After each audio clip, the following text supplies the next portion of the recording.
नमो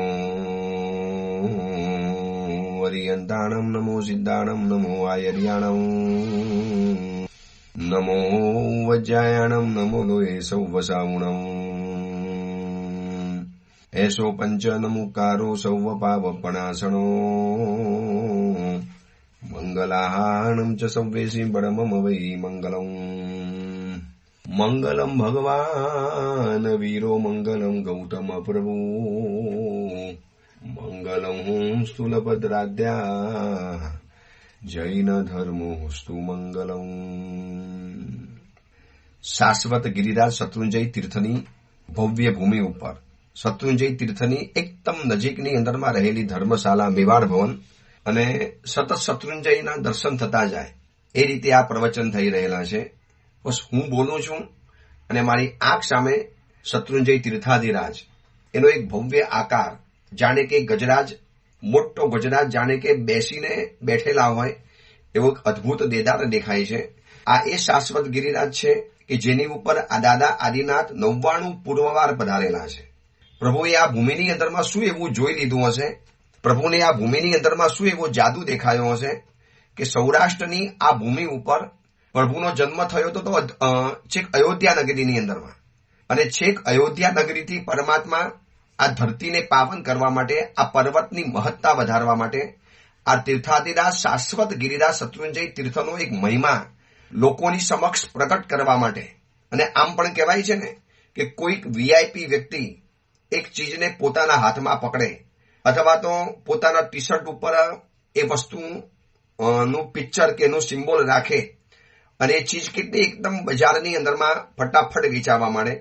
બસ જાણે કે દાદા આદિનાથ આ શત્રુંજય તીર્થાધિરાજને એક પ્રમોટ કરવા માટે, એનું એક પ્રમોશન કરવા માટે, શત્રુંજય તીર્થાધિરાજનો પ્રભાવ લોકોના સુધી પહોંચાડવા માટે. બાકી તો આપણને કેવી રીતે ખબર પડે કે આ તીર્થાધિરાજ શત્રુંજય આટલું બધું મહાન છે? જ્યારે છઠ્ઠા આરાની અંદરમાં સમગ્ર વિશ્વનું બધું જ ખતમ થવાનું છે, બધું જ ખતમ, ત્યારે આ તીર્થાધિરાજ શત્રુંજય અને ગિરનાર જેવા શાશ્વત ગિરિરાજો ટકી જવાના, જે કાળના પ્રવાહની અંદરમાં એક કણી પણ નથી બચવાની. જ્યારે આ પર્વત બચી જવાનો, હવે આટલું મહાન અસ્તિત્વ, આટલો પ્રભાવી, આટલો મહાપ્રભાવવંતો આ ગિરિરાજ એ આપણને ખબર તો ન પડત ને. શત્રુંજય તીર્થાધિરાજ ઉપર આદિનાથ પરમાત્મા પધાર્યા અને એટલે લોકોને ખબર પડી કે 99 પૂર્વવાર પ્રભુ આદિપુરથી વારંવાર પધારે અને પ્રભુની દેશના એ રાયણ વૃક્ષની નીચે મંડાય અને સમવચન મંડાય, અને એના માટેનું શત્રુંજય મહાત્મા આખું પ્રકટ થયું. અને પછી આ તીર્થનો પ્રભાવ દિન દોગુણો, 4 ચોગુણો વધતો જ ગયો. વચલા સમયની અંદરમાં એવો પણ સમય આવ્યો કે આ તીર્થની યાત્રા કરવી કપરી બની ગઈ. જૈનોના માટે આ પર્વત ઉપર ચડવું મુશ્કેલ બની ગયું. આવા પણ દિવસો જોયા છે.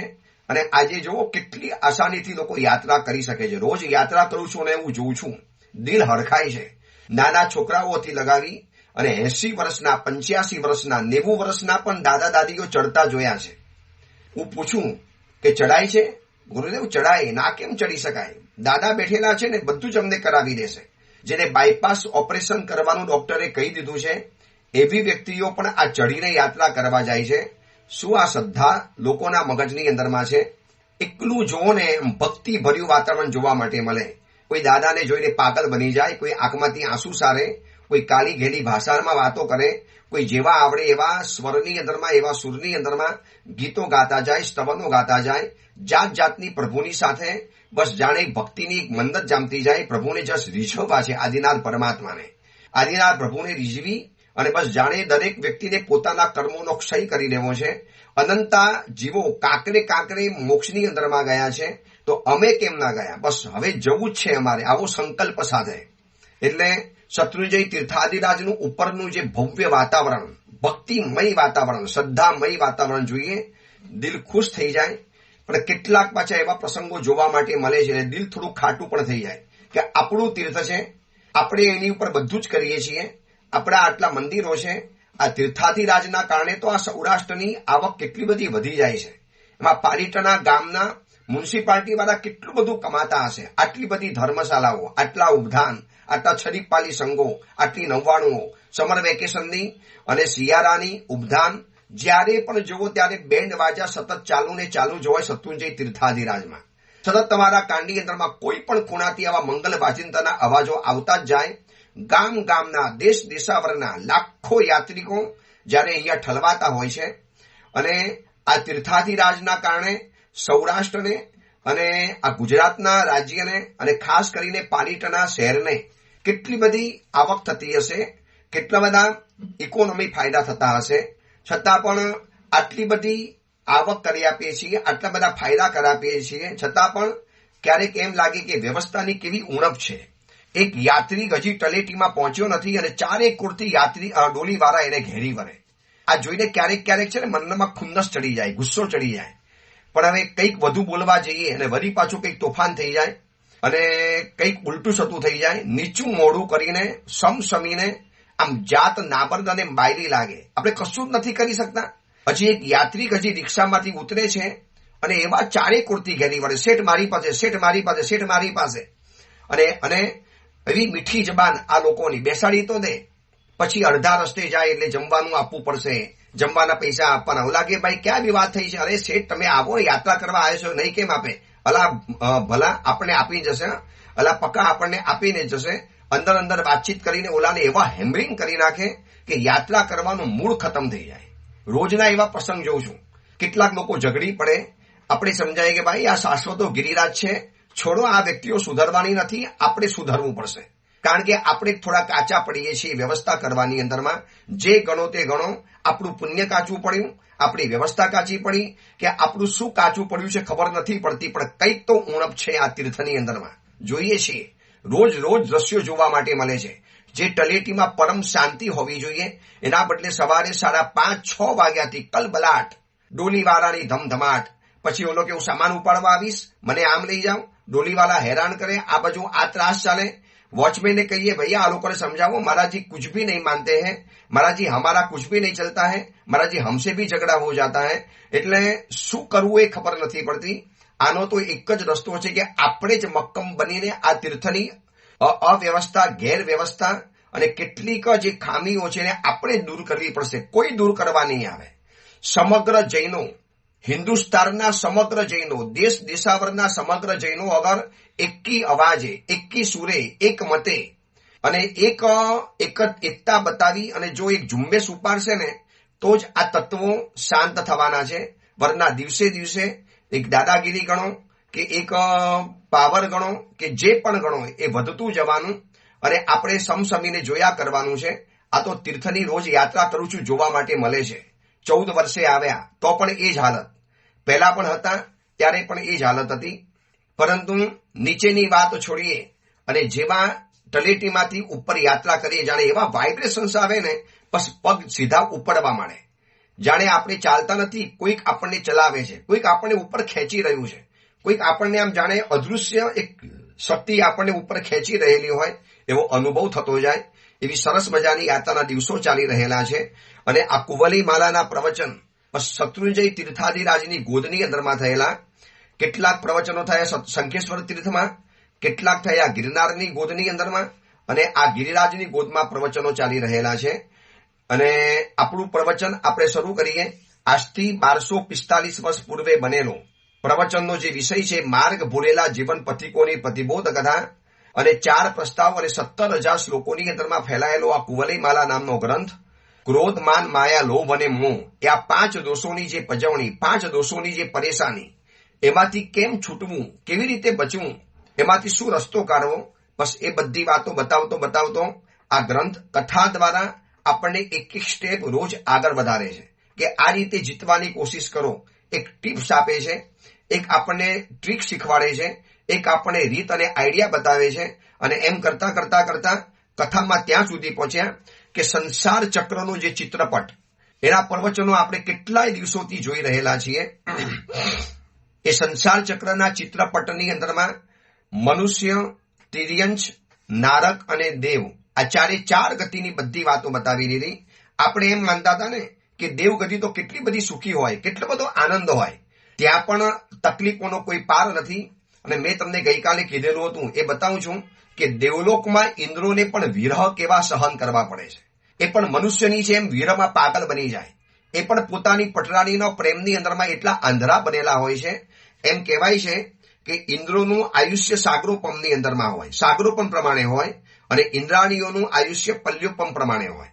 આ સાગરોપમ અને પલ્યોપમ આ જાણવા માટે તમારે થોડું જીન શાસનનું તત્વજ્ઞાન સમજવું પડશે કે પલ્યોપમનું માપ કોને કહેવાય અને સાગરોપમનું માપ કોને કહેવાય. એ લઘુ સંગ્રહની, બૃહદ સંગ્રહની, નવતત્વ વગેરે જે ભણેલા હશે એને ખબર હશે કે સાગરોપમ અને પલ્યોપમ કોને કહી શકાય છે. તો કે 10 કરોડ પલ્યોપમ, 1 કરોડ પલ્યોપમ અને પ્લસ ઉપર 1 કરોડ પલ્યોપમ બરાબર એક સાગરોપમ થાય. 10 કરોડ પલ્યોપમ પ્લસ 1 કરોડ પલ્યોપમ બરાબર એક સાગરોપમ થાય. આ એક કોષ્ટક છે. અને સૌધર્મ ઇન્દ્રનું આપણે ખાલી પહેલા ઇન્દ્રની વાત કરીએ. પહેલા દેવલોકનો જે સૌધર્મ ઇન્દ્ર છે એનું 2 સાગરોપમનું આયુષ્ય હોય છે ઇન્દ્રનું. અને એની જે 8 ઇન્દ્રાણીઓ હોય છે એ દેવીઓનું ઉત્કૃષ્ટમાં ઉત્કૃષ્ટ આયુષ્ય, એટલે સૌથી વધારેમાં વધારે આયુષ્ય છે પલ્યોપમની અંદરમાં, એટલે કે 7 પલ્યોપમનું આયુષ્ય છે. હવે હિસાબ લગાવી દો કે 2 સાગરોપમ ઇન્દ્રનું આયુષ્ય અને એની સામે ઇન્દ્રાણીઓનું ઉત્કૃષ્ટ આયુષ્ય છે 7 પલ્યોપમનું. કેટલો રેશિયો સામે આવ્યો? હવે હિસાબ લગાવશો ને તો એક સાથે 8 ઇન્દ્રાણી હોય અને 8 ઇન્દ્રાણી વળી પાછી હજારો રૂપ કરી શકે. અને આગમ ગ્રંથોની અંદરમાં લખ્યું છે કે એટલા બધા વિષયોમાં આસક્ત હોય, એટલી બધી વિષયોની પીડા પરેશાન કરતી હોય, અહીંયાથી સંસ્કારો લઈને ગયેલા હોય અને એકી સાથે એક ઇન્દ્રાણી લગભગ 64,000 રૂપ વિકુરવી શકે. 64,000 એટલે એક ઇન્દ્રાણી પોતાના જેવી ઇન્દ્રાણી 64,000 બનાવી શકે. એવી રીતે 8 ઇન્દ્રાણી, 8 ઇન્દ્રાણીના જે રૂપ વિકોરેલા છે એની સાથે ઇન્દ્ર પણ પોતાના એટલા રૂપ બનાવે અને એક સાથે આટલી ઇન્દ્રાણીઓ સાથે પોતે જીવનનું સુખ અનુભવતો હોય છે. હવે વિચારી લો કેટલો બધો ટેવાઈ ગયો હોય, કેટલા ગાઢ સંસ્કાર પડી ગયા હોય. હવે બને છે એવું કે ઇન્દ્રનું આયુષ્ય તો સાગરોપમ પ્રમાણે છે, 2 સાગરોપમ, આનું આયુષ્ય 7 પલ્યોપમનું છે. અને ઇન્દ્રાણીઓ બધી ચવી જાય તો આગમ ગ્રંથોની અંદરમાં લખ્યું છે એક ઇન્દ્રને પોતાના ભવ દરમિયાન 2 સાગરોપમ જેટલા આયુષ્ય દરમિયાન કેટલી ઇન્દ્રાણીઓ એના જીવનમાંથી આવી અને ગઈ, એને કેટલો વખત વિલાપ કરવો પડે. આ સાંભળીને કદાચ છે ને ઓડિયો પ્રવચન તમે સાંભળનારા કદાચ તમારું મોઢું પહોળું થઈ જશે. એટલી સારી ઇન્દ્રાણીયા એક દેવલોકના ઇન્દ્રના ભવની અંદરમાં આવે છે. આટલા બધા સુખો આપણે દેવલોકની અંદરમાં ભોગવીને આવ્યા છતાં પણ આ ભવની અંદરમાં એક સ્ત્રી, એક વિજાતીય પાત્ર આપણને કેટલું બધું ગમતું હોય છે. તો એમ લખ્યું છે કે એક ઇન્દ્રને 2 સાગરોપમના આયુષ્ય દરમિયાન એની ઇન્દ્રાણીઓ જીવનમાં કેટલી આવે છે તો 22,85,714 અબજ 28 કરોડ 57,14,285 આટલી ઇન્દ્રાણીઓ સાથે એને સુખ ભોગવવા માટે મળે. મતલબ આટલી ઇન્દ્રાણીઓનો વિયોગ એને જીવનની અંદરમાં સહન કરવો પડે છે. હવે એક ઇન્દ્રાણી એને અતિશય પ્રિય હોય, એક ઇન્દ્રાણી ચાલી ગઈ એટલે સુખ જીવનમાં ઘટી ગયું, એટલે વિલાપ કરવાનો, રડવાનું.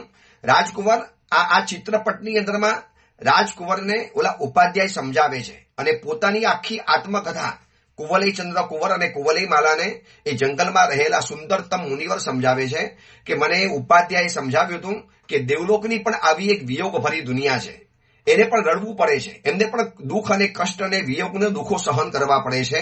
તો એક ઇન્દ્રને 22,85,714 અબજ 22,85,714 અબજ 28 કરોડ 57 લાખ 14,285 આટલી ઇન્દ્રાણીઓ એના જીવનની અંદરમાં આવે અને જીવનમાંથી ચાલી જાય. હવે કેટલો વિલાપ, કેટલા દુઃખોને સહન કરવાના. શું આ ફિગર બતાવેલો છે? એના આયુષ્ય પ્રમાણે આટલી ઇન્દ્રાણીઓ એના જીવનની અંદરમાં આવે તો આ દેવલોકમાં પણ ક્યાં સુખ રહેલું છે?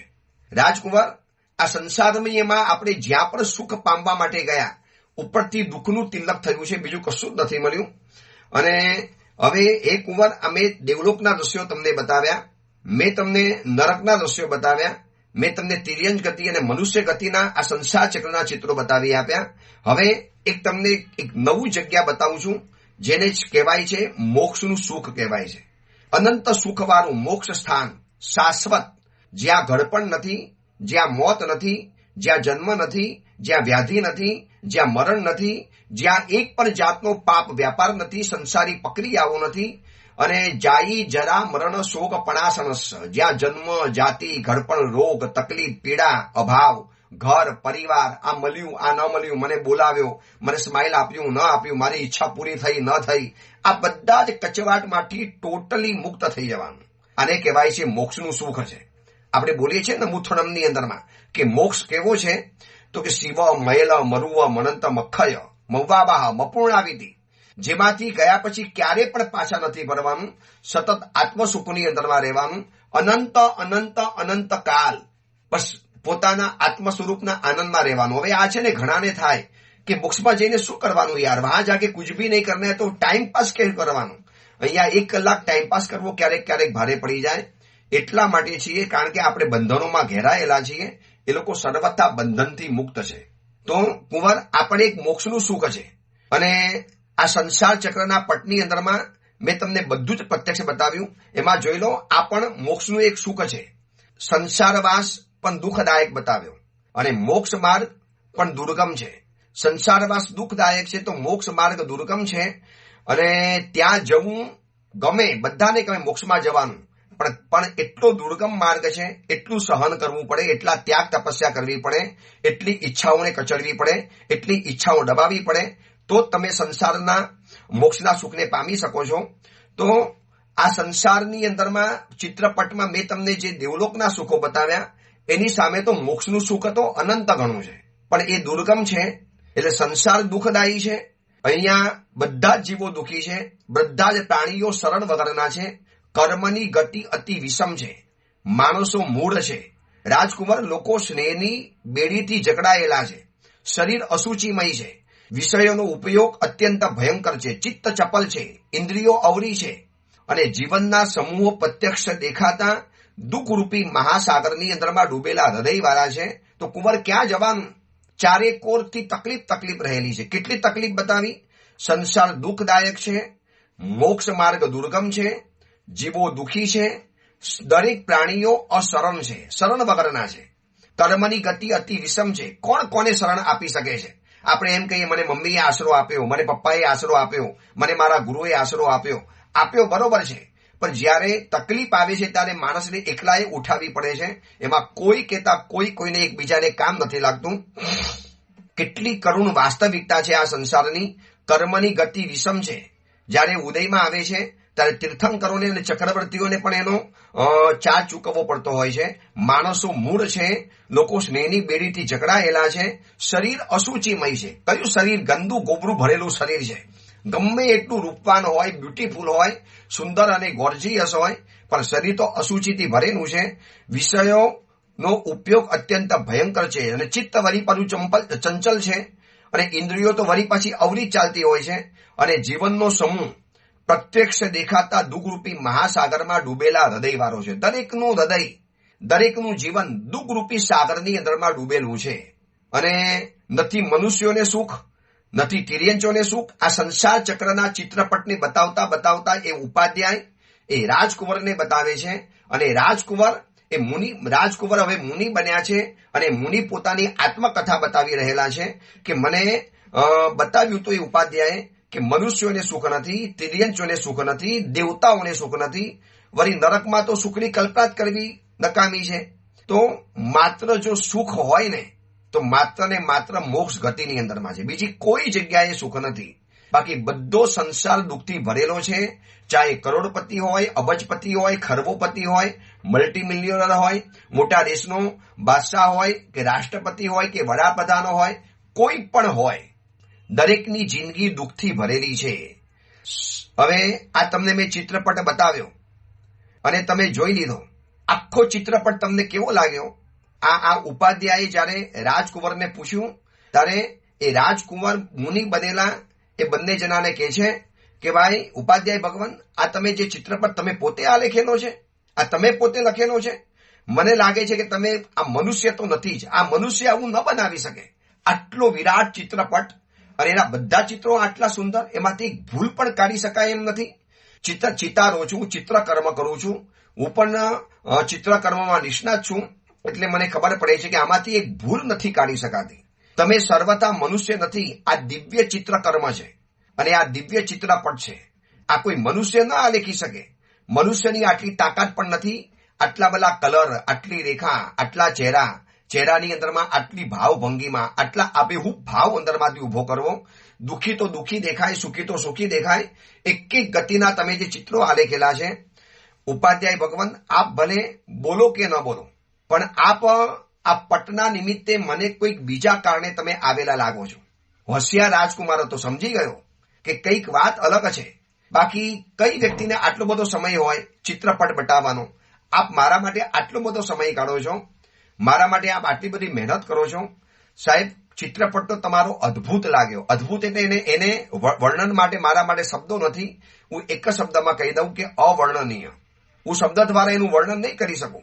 પણ આપ મને આ બતાવીને શું કહેવા માટે માંગો છો? મને આપે વિચાર કરતો કરી મૂક્યો છે. અને આપ તો મને લાગે છે કે દેવલોકમાંથી આવેલા કોઈ આપ દિવ્ય પુરુષ છો.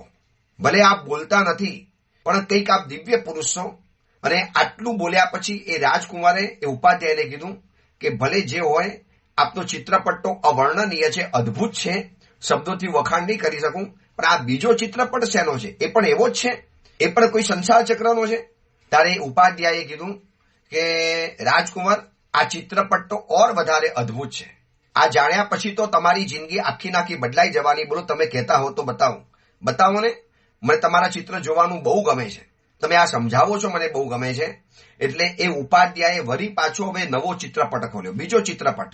એક તો ખોલ્યો તો સંસાર ચક્રનો ચિત્રપટ, અને બીજો ચિત્રપટ ખોલ્યો ને એમાં અલગ અલગ દ્રશ્યો બધા જોવા માટે મળ્યા. કોઈ નગર, કોઈ રાજા, કોઈ રાણી, કોઈ બે ભાઈઓ, આ બધા દ્રશ્યો અંદરમાંથી જોવા માટે મળ્યા. અને ટકર જોતા એ રાજકુમાર ઉપાધ્યાયને પૂછે છે કે શું છે આ બધું? એ મુનિવર પોતાની આત્મકથા કહેતા કહે છે કુવલીચંદ્ર અને કુવલી માલાને કે મેં ઉપાધ્યાય ભગવંતને પૂછ્યું કે ગુરુદેવ, આ બીજો ચિત્રપટ હવે જે આપ ખોલો છો એમાં આટલા બધા સુંદર દ્રશ્યો છે, આમાં એક જ અદ્ભુત દ્રશ્ય મોટું રહેલું છે, શું છે આ? અને એ વખતે ઉપાધ્યાયે કીધું કે સાંભળો કુંવર, આ સાંભળ્યા પછી તમારી આખી જિંદગી બદલાઈ જવાની છે. જિંદગીમાં શીર્ષાસન આવી જવાનું છે. આ ચિત્રપટ જે છે ને, બે કોઈ વ્યક્તિઓના ભવાંતરની આખી કથા છે. કોઈ બે વ્યક્તિઓ છે, બે પુરુષો છે આ ધરતી ઉપર રહેનારા, અને એનો ગયા ભોગમાં એક બનાવ બની ગયેલો, એની આખી કથા મેં આ ચિત્રપટની અંદરમાં આલેખેલી છે. એક અદ્ભુત કથા આમાં છુપાયેલી છે. જો ધન, રત્ન, સુવર્ણથી સમૃદ્ધ અને રત્નોથી પાક્કા બંધાયેલા મોટા મોટા મહેલ, જેના મહેલો, જેના મકાનો રત્નથી બનેલા છે, હીરા માણેકથી બનેલા છે, એવું સમૃદ્ધ એવી આ જોઈ લો કુંવર ચંપા નગરી છે. જો મેં અંદરમાં દોરી છે, કેટલી અદ્ભુત નગરી છે. એના કિલ્લા છે, એની ખાઈ છે, અને એની અંદરમાં રહેલું એક વિરાટ નગર છે. આ નગરીનું નામ છે ચંપા નગરી. ત્યાં રત્નના અલંકારોથી વિભૂષિત, સતત સુવર્ણ અને રત્નને પહેરનારા એનાથી વિભૂષિત એવા નગરજનો દેખાય છે. જોઈ લો એક એક નગરજનોના પહેરવેશ, એના વસ્ત્રો, એના અલંકાર, એના આભૂષણો, અને પુષ્કળ ધન અને લોકોની અવર જવરથી આ દુકાન પણ, આખો દુકાનનો માર્ગ જુઓ, અટ્ટમાર્ગ કેટલો બધો સતત ભરેલો છે, જેને આજની ભાષામાં બજાર કહેવાય છે. આજે આપણે જેને કહીએ ને કે બજાર છે, આ બજારનો રસ્તો રહેલો છે. તો આ નગરમાં જુઓ ચંપા નગરી, એના સમૃદ્ધ નાગરિકના લોકો અને એનો સમૃદ્ધ દુકાન માર્ગ, કેટલી વિરાટ દુકાન છે. જાત જાતના અંદરમાં કરિયાણા, વસ્તુઓ, ચીજ સામગ્રી વગેરે ભરેલી છે. અને આ નગરીની અંદરમાં મહારથ નામનો એક રાજા છે. એ નગરીનું પાલન કરે છે, સમગ્ર નગરને પ્રિય છે, પ્રજાનું પાલન કરે છે. અને એનો જોઈ લો મહેલ, કેટલો પ્રભાવશાળી મહેલ છે. રાજા પણ કેટલો ધનવાન છે. અને એ નગરની અંદરમાં અતિશય ધનવાન એવા એક ધનદત્ત નામના શ્રેષ્ઠી છે. જોઈ લો કુંવર, મેં અહીંયા આ ધનદત્ત શ્રેષ્ઠીનું પિક્ચર બતાવ્યું, ચિત્ર દોર્યું છે. મુછારા વાર અને મોટી આંખો, એક શ્રેષ્ઠીનો પહેરવેશ, એના શરીર ઉપરના ઘરેણા અને અલંકાર, અતિશય સમૃદ્ધ આ શ્રેષ્ઠી હતા. એનો બહુ મોટો વેપાર હતો નગરની અંદરમાં. અને વિલાસ અને રૂપની અંદરમાં દેવી જેવી એની એક દેવી નામની ભાર્યા હતી. જોઈ લો આ દેવી નામની ભાર્યા છે, એની આ પત્ની છે જેનું નામ છે દેવી. એટલે ચંપાનગરી, મહારથ રાજા, એની અંદરમાં ધનદત્ત નામના શ્રેષ્ઠી અને એની દેવી નામની પત્ની છે. અને એ પત્નીને સેંકડો મનોરથો અને કેટલી માનતાઓ પછી બે પુત્રોનો જન્મ થયો. એકનું નામ છે કુલમિત્ર અને બીજાનું નામ છે ધનમિત્ર. જો બંને દીકરાઓના ચિત્ર પણ મેં આલેખેલા છે. એક ચિત્ર ઉપર હાથ મૂકીને એક સુવર્ણની લાકડી દ્વારા દરેક ચિત્રો એ ઉપાધ્યાય રાજકુંવરને બતાવે છે અને આખી કથા એ મુનિવર કુવલીમાલા કુવલીચંદ્રને બતાવે છે, જે કથા આપણે જાણી રહેલા છીએ. જોવો કુંવર, મને કહેતા હતા કે કુંવર જોવો, આ બંને દીકરા કેટલા માસૂમ અને કેટલા સરસ દીકરા છે, કેવું રૂપ છે, માતાનું રૂપ અને પિતાનું તેજ બંને લઈને આ જન્મેલા બંને દીકરાઓ. અને શેઠની પાસે એટલી સંપત્તિ હતી અને એટલા લાડકોડની અંદરમાં આ લોકોનો જન્મ થયો. પણ અચાનક એક દિવસ એવું બન્યું કે એમના પિતાજી અચાનક દેહાંત પામી ગયા. હજી તો છોકરાઓ નાના છે, હજી એટલા બધા વેપારની અંદરમાં કુશળ નથી બન્યા. પિતાજી ધીરે ધીરે બિઝનેસ શીખવાડતા હતા, પણ હજી પૂરેપૂરો શીખવાડે અને કંઈક સમજાવે એની પહેલા તો અચાનક એક દિવસ અણધાર્યો બસ હૃદયનો ઘાત આવી ગયો અને અચાનક પ્રાણ પંખેલું ઉડી ગયું અને આખા પરિવારમાં શોકની કાલીમાં છવાઈ ગઈ. શેઠ અચાનક ચાલી ગયા. દીકરાઓ બંને નાના હતા અને બંને દીકરાઓ નાના હોવાના કારણે જેને જે હાથમાં આવ્યું ઉપાડતા ગયા. કોઈ ઉઘરાણીના પૈસા ના આપ્યા, કોઈને પૈસા દેવાના હતા એ પણ કહેવા માટે ના આવ્યા. જેને જેમ ફાવે એ રીતે દુકાનમાંથી મુનિમજીઓ લોકો પૈસા ઉપાડતા ગયા અને પિતાજીની પાછળ આટલો અઢળક વૈભવ ક્ષીણ થઈ ગયો. લોકોનો વ્યવહાર બંધ થઈ ગયો, લોકો આવતા બંધ થઈ ગયા, સગા સંબંધીઓ સામે જોતા બંધ થઈ ગયા અને આ વણિક પુત્રો એટલા મોટા દુર્ભાગ્યના વશ થઈ અને એની માં અને બંને દીકરા બિલકુલ સાધારણ અવસ્થાની અંદરમાં આવી ગયા. ક્યાં મોટી મહેલાતમાં રહેનારા આ શેઠ, ક્યાં દબદબા ભર્યું જીવન. યાદ રાખજો, એક પુણ્યશાળી વ્યક્તિ જ્યારે પરિવારમાંથી ચાલી જાય છે ત્યારે પરિવારની આ હાલત થતી હોય છે. એટલે દરેક વ્યક્તિના જીવનની અંદરમાં બે ચીજ જરૂર પડે છે. એક પુણ્યની જરૂર પડે છે અને પુણ્ય ન હોય તો કોઈ પુણ્યશાળીના ટેકાની જરૂર પડે છે. કે આ સ્વયં પુણ્યશાળી બનો અથવા તો કોઈ પુણ્યશાળી વ્યક્તિનો ટેકો લઈ લો. હવે શેઠ પુણ્યશાળી હતા, શેઠ શ્રીમંત હતા અને શ્રીમંત હોવાના કારણે સગા સંબંધીઓ વારંવાર આવતા હતા, લોકોની અવર જવર થતી હતી, લોકો વારંવાર આવતા હતા. પણ હવે બધું બંધ થઈ ગયું. જ્યાં પૈસા હોય, બોલબાલા હોય, યશ કીર્તિ હોય ત્યાં સુધી લોકો તમારી સામે જોવે અને જેવું પતી ગયું એટલે સામે જોવાનું બંધ. આ સંસારનો સ્વાર્થી રિવાજ છે. શક્તિ તમારી પાસે છે ત્યાં સુધી દુનિયા તમારી પાસે પાગલ બનવાની છે. આજે અમે સાધુ જીવનની વાત કરીએ ને, આજે ચાલી શકીએ છીએ, બોલી શકીએ છીએ, હરતા ફરતા રહી શકીએ છીએ, પ્રવચન આપી શકીએ છીએ. લોકો આવે વંદન કરવા માટે, મળવા માટે આવે. આ પાલીટણામાં કેટલા લોકો મળે છે, કેટલાય પરિવારો આવીને વંદન કરવા માટે આવે. પણ જે દિવસે શક્તિ ક્ષીણ થવાની ને, આ અત્યારે શત્રુંજય તીર્થની અંદરમાં છું અને આજુબાજુમાં ધર્મશાળાની આજુબાજુમાં કેટલાય સમણી ભગવંતોને એક મજબૂરીના કારણે પોતાનો એક ફ્લેટ અથવા તો પોતાનો એક ઉપાશ્રય બનાવવો પડ્યો છે. ભાઈ સાધુ જીવનમાં છીએ, પરિવાર છોડીને આવ્યા, ઘર છોડીને આવ્યા, પછી નવું મકાન ઊભું કરવાનું, ઘર ઊભું કરવાનું, પણ કાલની મજબૂરી છે. આવતીકાલે મારે પણ કદાચ ઊભું કરવું પડે. ભાઈ હું પણ સાધુ જીવનમાં છું. જ્યાં સુધી ગરુ ચાલે છે, શક્તિ ચાલે છે, જ્યાં સુધી શરીરમાં તાકાત છે, એનર્જી છે, પાવર છે, ત્યાં સુધીમાં સંઘો ચોમાસાની વિનંતી કરવા માટે પણ આવશે. સાહેબ પધારો, ચોમાસું કરો, શિબિર કરાવો, પ્રવચનો આપો, સંઘમાં જગમગાટ ફેલાવો, સંઘને આપ દીવાનો બનાવી દો. એ બનાવી શકીશ ને ત્યાં સુધી મને વિનંતી આવવાની. પણ જ્યારે વૃદ્ધ બનીશ ત્યારે શું?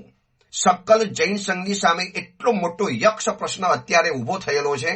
આ દીક્ષાઓ તો આપણે જોઈએ છીએ, કેવા ખુશ થઈએ છીએ.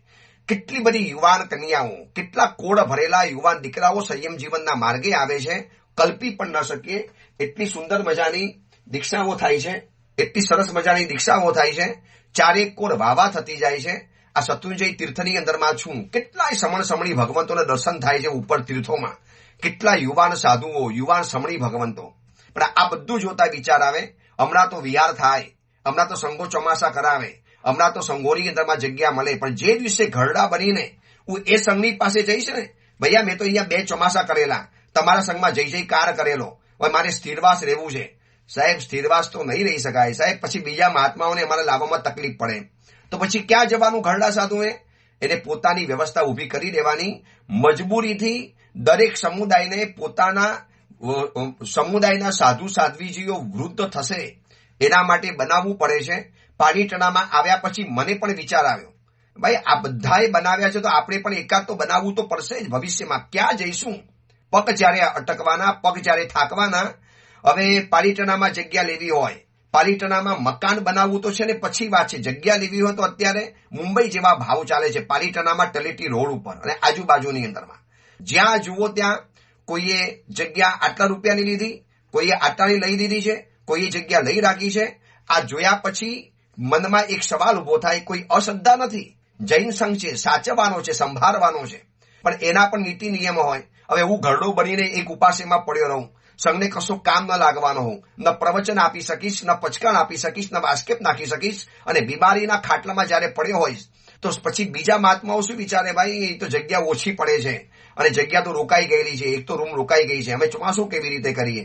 સંઘને કહેવું પડે, સાહેબ ઉપાશ્રય ખાલી કરવો પડશે. એટલા માટે પર્સનલ ઉપાશ્રય બનાવવા પડે છે. આ પાલિતાણામાં આવ્યા પછી આ જોયું કે આવતીકાલે રખીને આપણે મોડા પડી જઈએ અને જો નહીં બની જાય તો ચલો એ તો પછીની વાત છે, પણ આ વાત એટલા માટે બતાવું છું કે એક ચિત્રપટની અંદરમાં જે ઉપાધ્યાય બતાવે છે અને મુનિ ભગવંત કુંવલીમાલા કુંવલીચંદ્ર કુંવરને કહે છે કે પુણ્યશાળી વ્યક્તિ ઘરમાંથી ચાલી ગઈ, પરિવારમાંથી ચાલી ગઈ અને અંધારું છવાઈ ગયું, દીકરાનું સૌભાગ્ય આથમી ગયું. કારણ કે પિતાજીના ટેસ્ટથી જીવતા હતા, પિતાજી પ્રચંડ પુણ્યશાળી હતા, દીકરા અને મમ્મી એટલા પુણ્યશાળી નહોતા અને શેઠના ગયા પછી વૈભવ ઝાંખો પડી ગયો, ક્ષીણ બની ગયો, લોકોની અવર જવર બંધ થઈ ગઈ, સગા સંબંધીઓ ભાવ નથી પૂછતા, સાવ સામાન્ય ઘરની અંદરમાં રહેવા માટે જવા માટે ચાલી જવું પડ્યું. એટલે બંનેનું દુર્ભાગ્ય એવું હતું ને કે પિતાજીના કારણે જીવી શકતા હતા અને પુણ્યશાળી વ્યક્તિ ગઈ. એટલે દરેક પરિવારને કહું છું કે પરિવારની અંદરમાં તમારા પરિવારમાં કોણ પુણ્યશાળી છે ને એની તપાસ અત્યારથી કરી લો. એ વ્યક્તિ કદાચ ચાલી જાય તો એના પગલા, એનું કંઈક એવી ઘરમાં રાખો કે એ વ્યક્તિ જાય છતાં પણ એની અસર, એની સુગંધ પરિવારની અંદરમાં રહે. આ પરિવારમાં એ જ થયું. ધીરે ધીરે ધીરે ધીરે લોકો આવતા જતા બંધ થઈ ગયા. કોઈએ પૈસા આપ્યા ન આપ્યા ઉઘરાણી ખબર નથી, શેઠ અચાનક ચાલી ગયા છે અને છોકરાઓને કે પેલા તો શેઠ બોલવા પણ નથી પામ્યા. અને એક વખત માતાએ કીધું કે બેટા, બહુ દુઃખપૂર્વક મહેનત મજૂરી કરીને બાળપણમાંથી તમને લોકોને મોટા કર્યા, તમારે પિતાજીએ આટલો મોટો બિઝનેસ ઉભો કર્યો, બધું ખતમ થઈ ગયું છે, બેટા હવે કંઈક ખવડાવો, આપણે આમ ભૂખ્યા રહીશું તો નહીં ચાલી શકે, અમે તમને મોટા કર્યા તો હવે તમારી જવાબદારી છે. અને બંને દીકરા મહેનત કરવામાં પાછળ નથી પડતા, પણ શું હાલત થાય છે એ આ સંસાર ચક્રનું બીજો ચિત્રપટ જાણવા જેવો છે, જે લગભગ ઘરની અંદરમાં આ સમસ્યા હોય છે, ઘરની અંદરમાં આવી ક્યારેક વાસ્તવિકતા બનતી હોય છે. એ અંગેની બીજી વિશેષ વાત આપણે આવતીકાલે કરીશું. એ જ મંગલ કામના મંગલ ભાવના. જીનાગના વિરુદ્ધ કાંઈ પણ બોલાયું હોય તો મિચ્છામી